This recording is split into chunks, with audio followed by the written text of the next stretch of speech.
ನನ್ನ ಬಿಲ್ಡಿಂಗ್ 40 ವರ್ಷದಿಂದ ಬಾಡಿಗೆ ಕೊಡ್ತಿದ್ದೆ. ಅದು ಪ್ರತಿ 12 ಈಗ ಹೈವೇ ಹೋದ್ರಿಂದ ಈಗ 5 ರೂಮ್ ಮಾತ್ರ ಇದೆ, 5 ಅಲ್ಲ 6 ರೂಮ್ ಇದೆ. ಅದರಲ್ಲಿ ಇವರು ಬಾಡಿಗೆ ಬರ್ತಾರೆ. 10 ವರ್ಷದಿಂದ ಇವರು ಬರ್ತಿದ್ದಾರೆ ಬಿಹಾರಿಗಳು. ನನಗೇನು ತೊಂದರೆ ಮಾಡಲಿಲ್ಲ.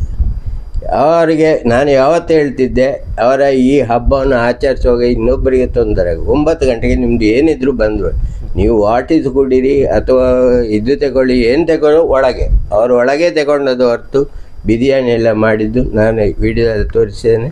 ಅವರು ಇದು ಮಾಡಿದ್ದಾರೆ. ಎಷ್ಟು ಮಂದಿ ಹೊಡೆದಾರೆ ನಾನು ನೋಡಲಿಲ್ಲ. ನಾನಿರೋದು ಪದ್ಮುಂಜದಲ್ಲಿ. ಅಣ್ಣನಿಗೆ ಬಂದು ಪೊಲೀಸು ಜೋರು ಮಾಡಿದ್ದಾರೆ ಅಂತೆ, ಅವರನ್ನು ಓಡಿಸಿ ಅಂತ. ಇಷ್ಟು ಗೊತ್ತು ನನಗೆ. ಬೆಳಿಗ್ಗೆ ಬಂದು ಅದೇ ಪೊಲೀಸು ನೀವು ಓಡಿಸಬೇಕು ಅಂದು ನಾನು ಹೇಳಿದೆ, ನೀವು ನನಗೆ ಲೆಟ್ರ್ ಬರೆದು ಕೊಡಿ ಓಡಿಸ್ತೇನೆ ಅಂತ ಹೇಳಿದ್ದೇನೆ. ಆನಂತರ ಅವರು ಹೋಗ್ತೇನೆ ಸರ್ಕಲಲ್ಲಿ ಹೇಳ್ತೇನೆ ಅಂತ ಹೇಳಿದ್ದಾರೆ. ಇಷ್ಟರವರೆಗೆ ಏನು ಬರಲಿಲ್ಲ. ನಿನ್ನೆ ಸಂಜೆ ಅಂದರೆ ತಾರೀಕು 20 ತಾರೀಕಿಗೆ 6 ಗಂಟೆಗೆ ಬನ್ನಿ ಅಂತ ಹೇಳಿದ್ದಾರೆ. ನಿಮಗೆ ಪುನಃ 4 ಗಂಟೆಗೆ ಫೋನ್ ಮಾಡಿ, ಅವರು ಫೋನ್ ಮಾಡಲಿಲ್ಲ, ನಾನು ಹೋಗಲಿಲ್ಲ. ಇದಿಷ್ಟು ನಡೆದು. सर हम सब रूम में थे, वो लोकल वाला आके मारने लगा और कि हम छुड़ाने के लिए जा रहा था, मेरे को भी मार के अंदर में बंद कर दिया था।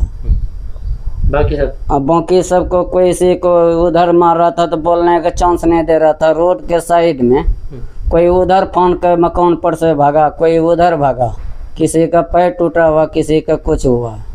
इसी डर वो लोग को मालूम नहीं किधर गया, घर गया कि इधर है। कितना आदमी था? 70-80 आदमी था सभी रूम से मिला के। वो लोग कितना था? वो लोग था वही 20-25 था। कैसे मारा? कैसे कोई पत्थर से मार रहा था, कोई लाठी से मार रहा था। पुलिस आया था? पुलिस वाला भी आया था बाद में।